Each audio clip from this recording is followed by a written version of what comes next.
All right, I have a lot to go over because I have a lot going on here, as you can see.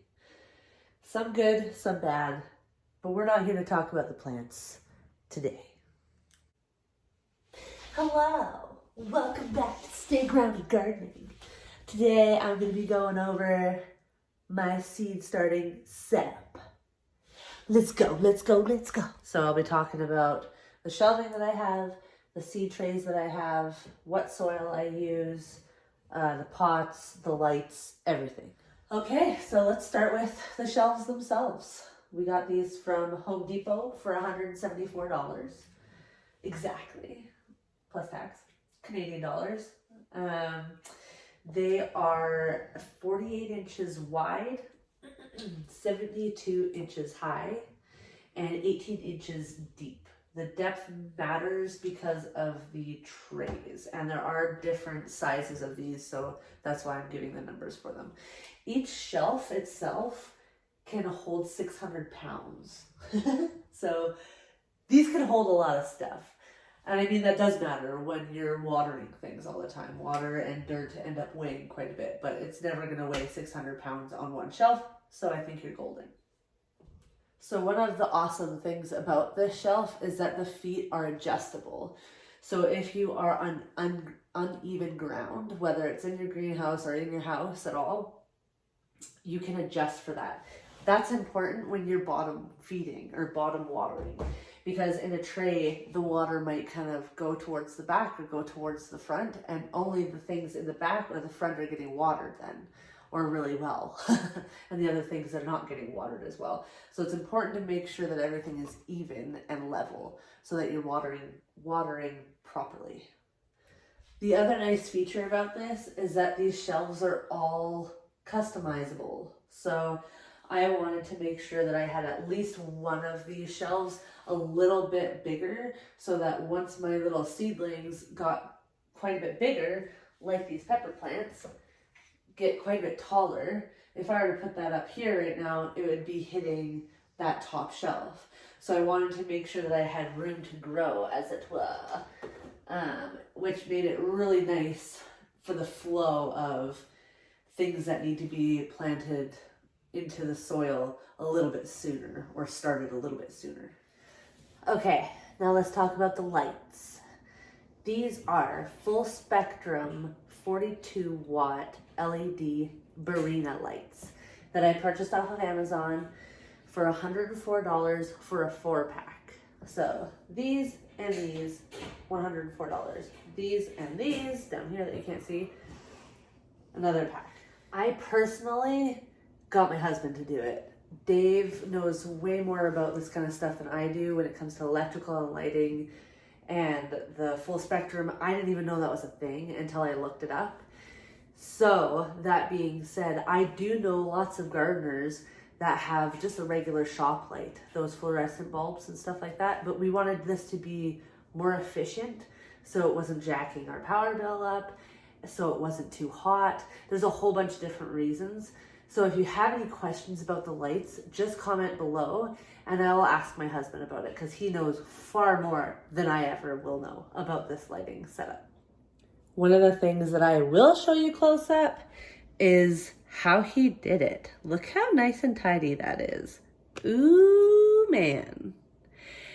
And one thing also about these is that they come with connecting cords. So these 4 run on their own, and then these 4 run on their own. So if I wanted to, I could just turn off these 2 top ones and only have the bottom. Or I could do the opposite and just turn off the bottom ones and just have the top. This becomes super handy when you're starting your seedlings, because obviously I don't have this whole thing full all the time. When I'm first starting out, I usually just have the top ones done, and then eventually I come down lower and the lower ones are full. The other really nice feature about these lights and this whole setup that Dave has done is that there is an 8-outlet, 7-day programmable timer extension cord. That's what this is. So he was able to set up a 7-day rotation on this to say if you wanted 16 hours of sunlight or if you wanted 12 hours of sunlight, you can program that into this so that they turn on by themselves and they turn off by themselves. That will save you so much stress and so much time. When it comes to these bottom water trays, the lids, the pots that are inside, these boxes even, this Tupperware even, I either get it from Walmart or I got it from Home Depot. I have been asked a couple times if I use heating pads. I've never used heating pads. However, there are certain things that for probably next year, I will grab a single heating pad or a couple. Basically, from what I can understand, they just help with germination, faster germination of stuff. So this is a good example. I have sweet potatoes in dirt to make slips out of, and they really like a warm environment. So I do actually have, if you can, I don't know if you can see that, there's a box, like a black kind of box up here. That's a heater, but it's pushing heat down because I was trying to germinate lavender seeds, last year, and they just were not germinating for whatever reason. Just so you know, it didn't work. But with the sweet potato slips, I think they would have done much better if I had had a heating pad underneath that to warm up the soil. But other than that, it doesn't really bother me that some of this stuff goes a little slower. I know what speed they germinate at now.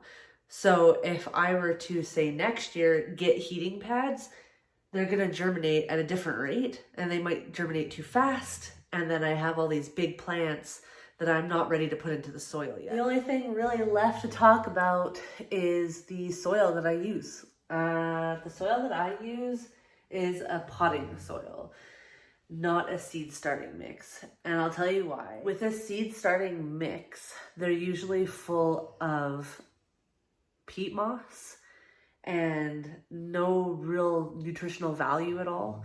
So they're great to start seeds in because peat moss is super light and fluffy and the seeds can pop through, the roots can pop through, all that stuff. That's great.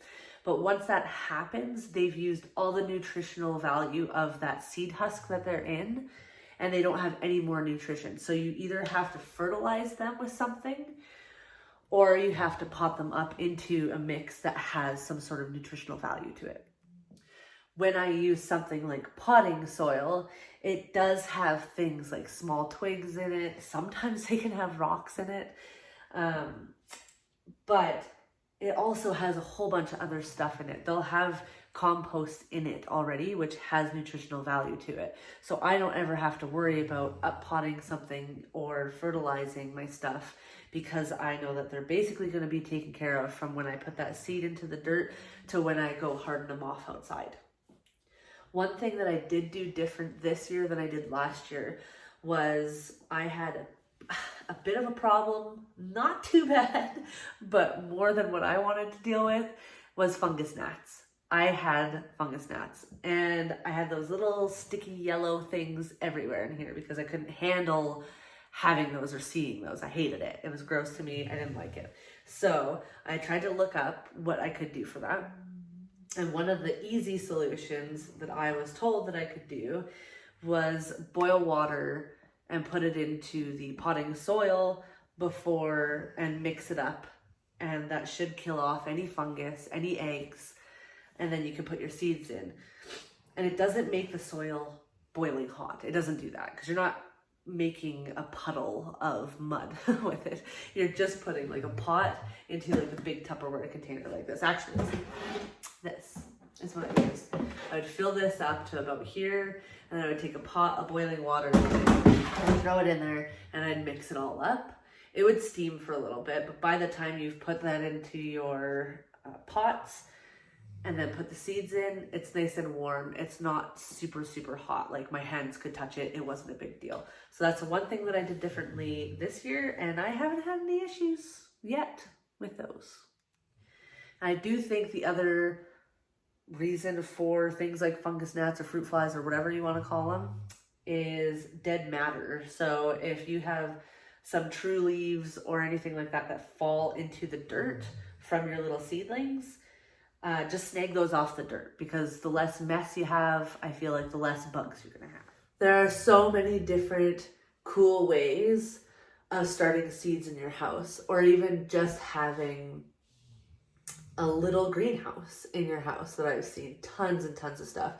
If you don't have Pinterest, go add it onto your phone, onto your iPad, onto your computer, and look at it. There are so many cool things. I'll put a few up on the screen here that I've looked up and have actually pinned, because I think that they're amazing and they're so cute. And if I just had like a little apartment or something like that, they would be perfect. There's even ones on decks that I think are so sweet, and they don't look like an eyesore. They're like those ones that you can get that are a big green plastic ugly thing. It doesn't have to be that.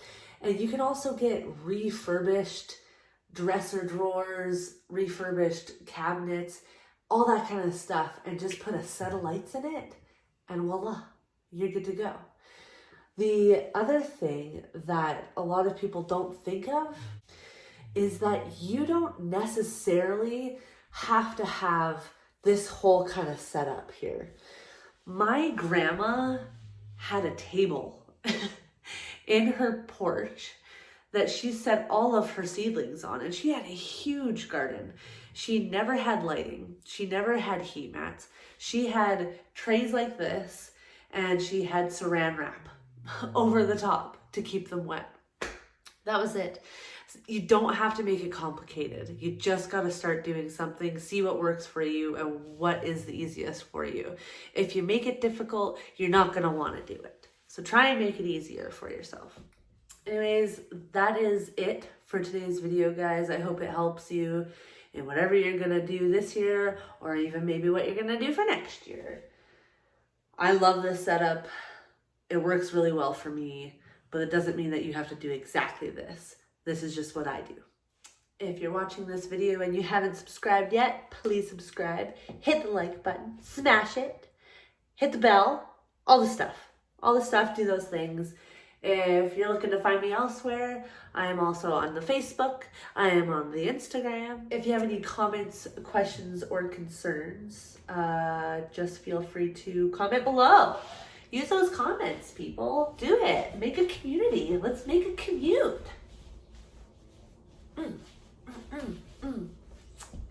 She's at it again with the dance moves. Bet you didn't know I could do that. Huh? We'll see you in the next video.